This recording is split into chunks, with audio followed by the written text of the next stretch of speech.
Mga kabarangay, bakit mahalaga na may alam sa katarungang pambarangay ang susunod na mayor ng isang municipality or ng isang city?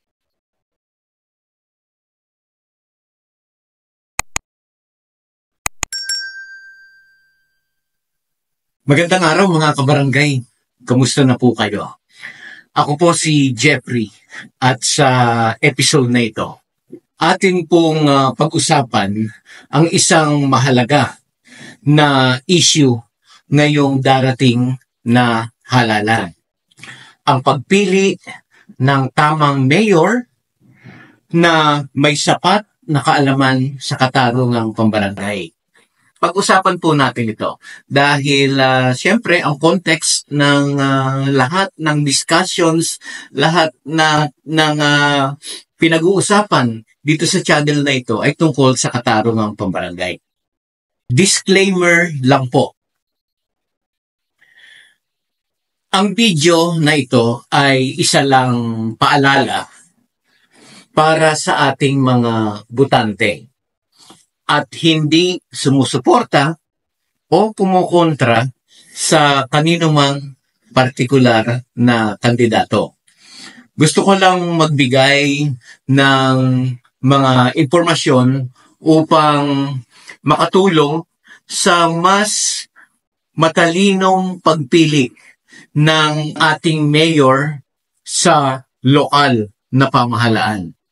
Mga kabarangay, alam niyo po ba na ang sabi sa Section 421 ng RA 7160, ang ating mayor ang responsable sa maayos na pagpapatupad at pangangasiwa ng katarungang pambarangay? Ibig sabihin, dapat may sapat siyang pangunawa at suporta sa ating mga lupon tagapamayapa. Pero, paano natin malalaman kung ang isang kandidato ay may kakayahan para dito? So, as usual, tingnan po natin kung ano itong katarungang pambarangay. Bago tayo lumaot dito po sa usapan sa issue ng pagpili ng tamang mayor sa darating na halalan. Ang katarungang pambarangay ay unang hakbang sa paglutas ng mga hindi pagkakaunawaan sa ating komunidad. Bago pa man ito umabot sa korte, inaayos na ito sa barangay sa mas mabilis, mura at makataong pamamaraan. Ngunit, kung ang ating mayor, mga kabarangay, ay walang sapat na kaalaman o hindi sumusuporta sa katarungang pambarangay, maaaring mapabayaan ang barangay justice system. At alam ko po, ito ay nangyayari sa madaming lugar sa Pilipinas.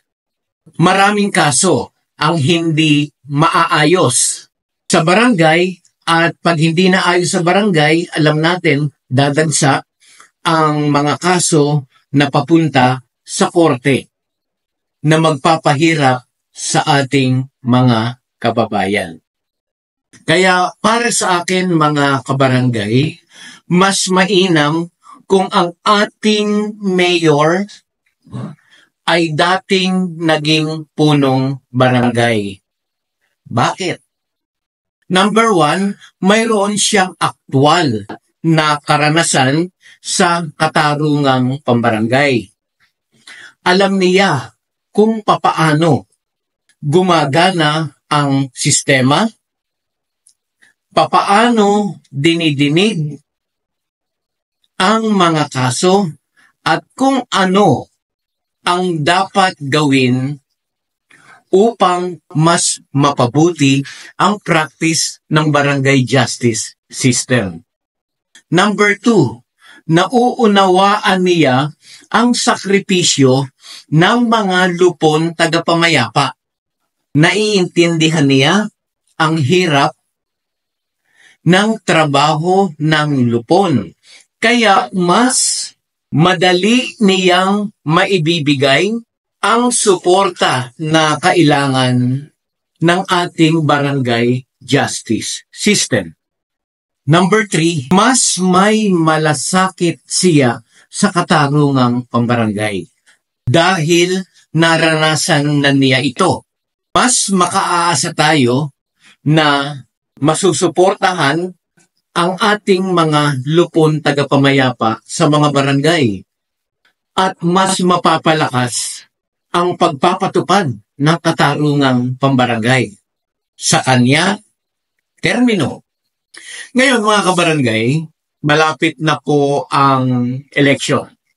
Nasa kamay natin ang kapangyarihang pumili ng leader na tunay na may malasakit sa katarungan at kapayapaan sa ating bayan.